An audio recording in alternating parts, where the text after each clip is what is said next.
So you know when you walk into like a massive sports bar or maybe an airport terminal and you see those giant walls of TVs? Oh, yeah. Just dozens of glowing rectangle. Right. And they're all perfectly in sync, like playing different games or acting as one giant image without even a single millisecond of lag. It's funny, we just accept it as normal, you know? You see the screens, but you're completely blind to the actual beast humming behind the wall. Exactly.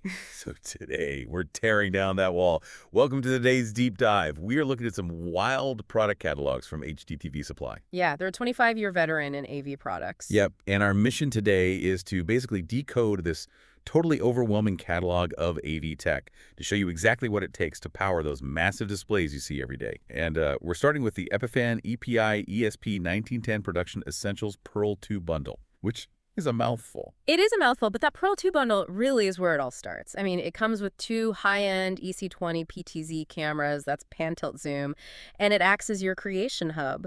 Okay, so it's the thing actually capturing and producing the raw video feed. Right.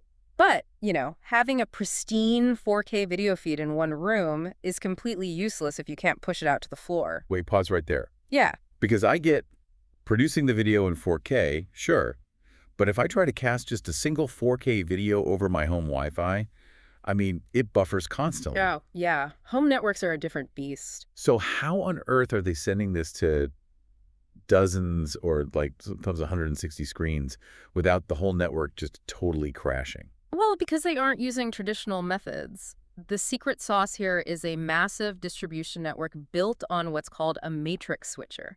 Specifically, the catalog talks about these Wolfpack systems. Those pack matrix switchers, right? Yeah, and they do this using AV over IP. AEV over IP. Break that down for me. Sure, so that's audiovisual over internet protocol. Instead of relying on, thick, restrictive video cables like HDMI running hundreds of feet through a ceiling. Which sounds like a nightmare.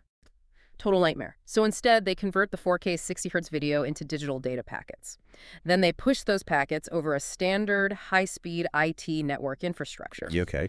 And the matrix switcher acts as this dynamic traffic control for the data, sending specific packets to 9, 36, 80, or even 160 TVs all at once.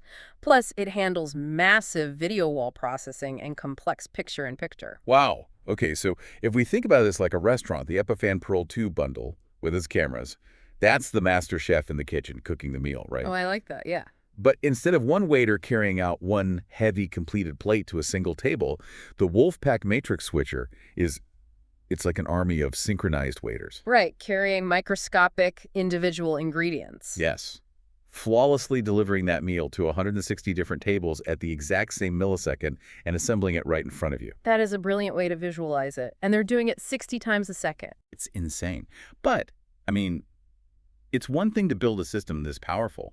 I just keep thinking about the price tag. Like, who is actually buying a 160 TV network? Well, the catalogs point to two really distinct types of mega clients. The first one is pretty intuitive, which is sports bars. Right, obviously. HDTVSupply actually builds custom TV control systems integrated right with the DirecTV app just to power these massive setups. Sure, because you want to watch every Sunday football game at once in 4K, no lag.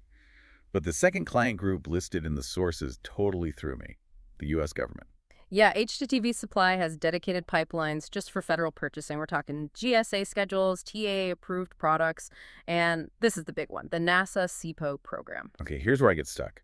Why does a space agency like NASA need a dedicated purchasing program just to buy commercial AV matrix switchers and Epiphan camera bundles? I mean, are they genuinely using 80 by 80 video walls just to monitor rocket launches? They actually are. Wait, really? Yeah.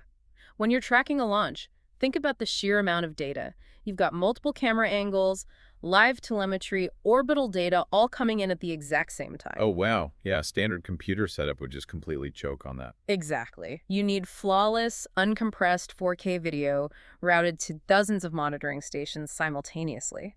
They need the exact same zero-latency reliability that a sports bar uses to show a touchdown, but applied to mission-critical spaceflight data. That is wild. The underlying tech moving those packets is literally the exact same. Perfectly the same. So to wrap this up for you listening, next time you're sitting at a sports bar, watching dozens of 4K games flawlessly sync across a huge wall of screens, just realize that seamless video is entirely powered by this invisible, highly complex world of specialized matrix switchers and production hubs. Yeah, the screens really are just the tip of the iceberg. Absolutely. So take a second and think about that silent wolf pack matrix humming away in a back closet somewhere. In a system built to perfectly assemble microscopic data packets into millions of pixels a second, what actually happens to the whole building if just one fiber optic cable gets plugged into the wrong port?